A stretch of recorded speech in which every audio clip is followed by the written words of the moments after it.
Well, there's definitely two outcomes we want to achieve. The first one is the second commitment period of the Kyoto Protocol, and the second one would be, of course, the implementation of all of the Cancun agreements.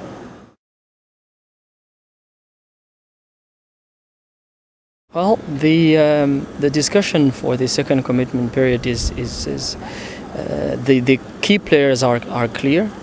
I mean, the European Union wants a second commitment period.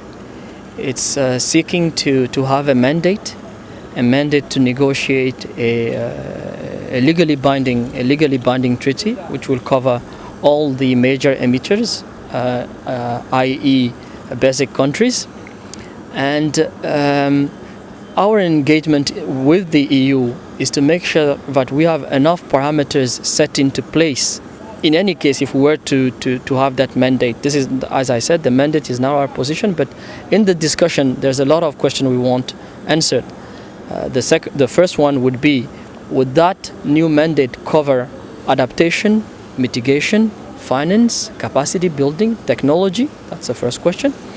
The second question would be, would it be a 5-year or an 8-year mandate? Would it have a window to increase the level of ambition?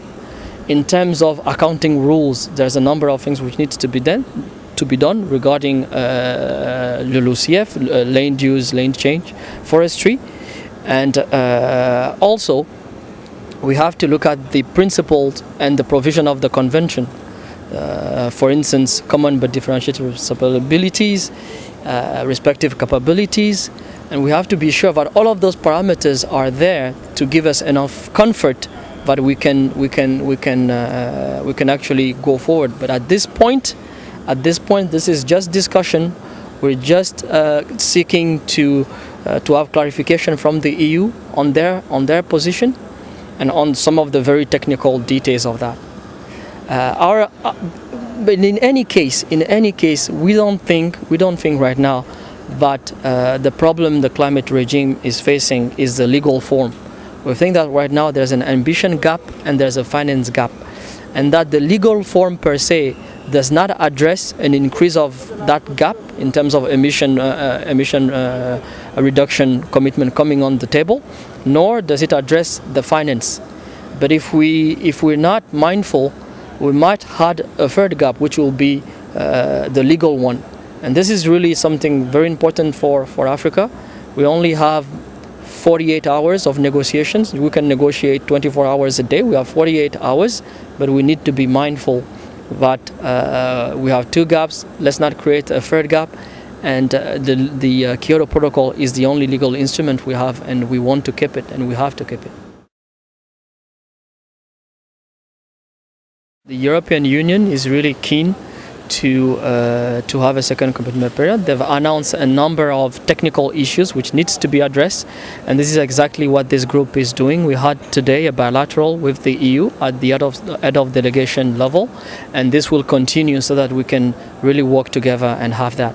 In terms of the decision in Cancun, definitely the Green Climate Fund is going to be a key outcome in Durban.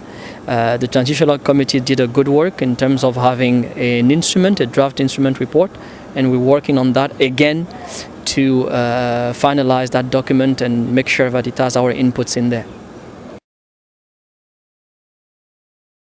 Most definitely, I think there is we're all in negotiating in good faith and in good spirit, and the fact that we negotiate on African soil, the continent which has contributed the least to this phenomenon, is also, I think, a very good plays into the mind of our partners. And because at the end of the game, this is international cooperation, this is international diplomacy, and of course, technically, we're doing a great job, and I think this is going to produce a decent outcome. And I'm totally convinced that we'll have something to bring back home.